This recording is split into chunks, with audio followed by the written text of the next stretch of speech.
Hello guys, welcome to IT designers. आज का जो हमारा टॉपिक है वो है database management system. Database management system को शुरू करने से पहले हम सबसे पहले इसकी आउटलाइन देख लेते हैं। आउटलाइन के अंदर हमारे पास सबसे पहले बेसिक डेफिनेशंस होंगी, उसके बाद डेटाबेस मैनेजमेंट सिस्टम की डेफिनेशन होगी, उसके बाद डेटाबेस मैनेजमेंट सिस्टम की फंक्शनैलिटीज़ होंगी और लास्ट पे यूनिवर्सिटी मैनेजमेंट सिस्टम की हम एग्जाम्पल देखेंगे। सबसे पहले देखते हैं कि डाटा क्या होता है। डाटा एक रॉ इन्फॉर्मेशन या अनप्रोसेस फैक्ट होता है। फॉर एग्जाम्पल ये किसी का नेम भी हो सकता है, डेट भी हो सकती है, सिटी भी हो सकती है, ऑडियो, वीडियो, इमेज, कलर या किसी चीज़ की स्पीड।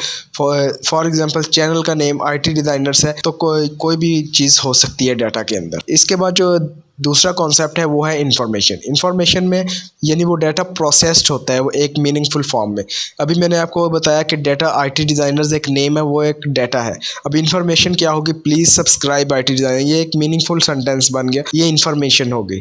इसके बाद जो तीसरा कॉन्सेप्ट है वो है डेटाबेस। डेटाबेस जो है, database is a collection of related data, यानी रिलेटेड डाटा का जो कलेक्शन होता है उसको कहते हैं डेटाबेस। इसके अंदर आपका ज़रूरी है कि वो रिलेटेड डाटा हो। अगर वो रिलेटेड नहीं होगा तो वो डेटाबेस नहीं बनेगा। क्यों नहीं बनेगा? क्योंकि फॉर एग्जांपल एक लाइब्रेरी मैनेजमेंट सिस्टम है तो उसके अंदर आप हॉस्पिटल का डाटा ऐड करना शुरू कर दें तो वो डेटाबेस नहीं होगा। इसके बाद जो हमारा नेक्स्ट टॉपिक है वो है database management system. Database management system का जो मतलब है वो होता है कि डेटाबेस को मैनेज करना। इसकी सिंपल पहले डेफिनेशन देखते हैं। It is a management system of database, यानी it is a management of database, यानी डेटाबेस को मैनेज करना। मैनेज के अंदर क्या होता है, that allows the user to create, modify, update and delete data, जो कि यूजर को अलाउ करे कि वो डाटा को अपडेट भी कर सके, क्रिएट भी कर सके, मॉडिफाई भी कर सके और भी दूसरी जो भी चीज़ें उसके अंदर डिलीट करना, यानी सारे फंक्शनैलिटीज उसको दे।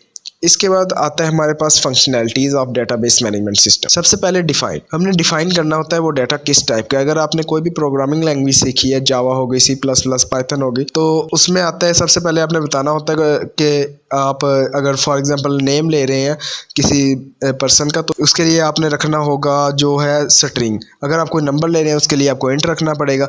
इसके बाद आता है कंस्ट्रक्ट। कंस्ट्रक्ट में होता है कि आपका डाटा स्टोर हो चुका है, यानी आपका डाटा इसमें स्टोर है।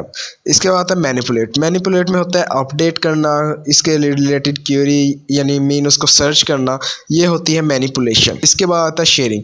शेयरिंग ये होता है कि मल्टीपल पीपल मल्टीपल जगह से, यानी एक जो सिस्टम है, एक ऑफिस है, उसको ऑफिस का सिस्टम है, उसको उसके एम्प्लॉयज़ मल्टीपल जगह से यूज़ कर रहे हैं। ये होती है शेयरिंग के मल्टीपल लोग मल्टीपल जगह पे बैठे हुए उस डाटा को एक्सेस कर सकें। अब देखते हैं लास्ट में यूनिवर्सिटी मैनेजमेंट सिस्टम की एग्जांपल देखनी है।